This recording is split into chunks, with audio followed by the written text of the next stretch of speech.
4 more years.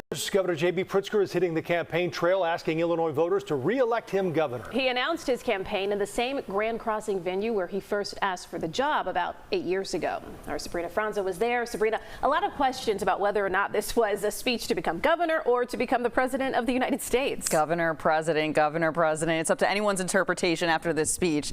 Multiple people were listening as Governor J.B. Pritzker took jabs at President Trump and his entire administration today, pledging to protect Illinoisans from the power of the executive branch, though it's not clear if he hopes his speech today reaches an even broader audience. Governor J.B. Pritzker kicked off his re-election campaign in the same room where it all began. I ran for governor in 2018 to change our story. I ran for governor in 2022 to keep telling our story.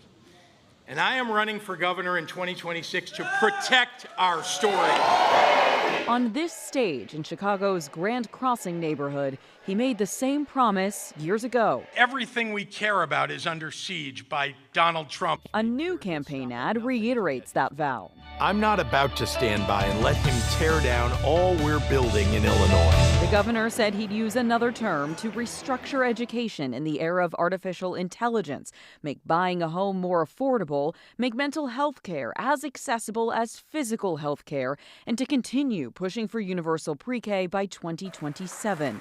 He touted some of his successes. We needed to ban assault weapons.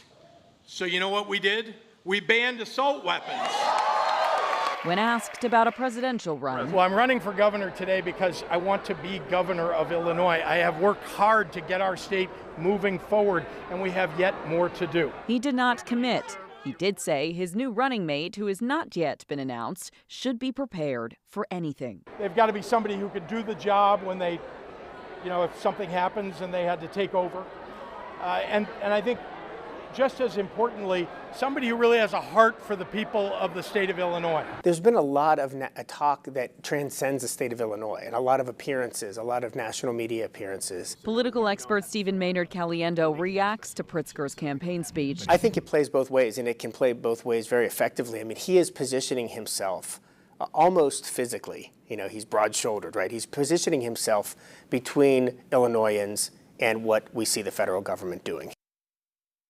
Now, Governor Pritzker is making multiple stops across the state today and tomorrow to kick off his campaign. Right now, 2 Republicans have already announced their candidacy, and 1 independent has thrown his hat in the ring. Pritzker, a Democrat, is running unopposed, and it will likely stay that way. Joe, Erica. All right, Sabrina, thank you.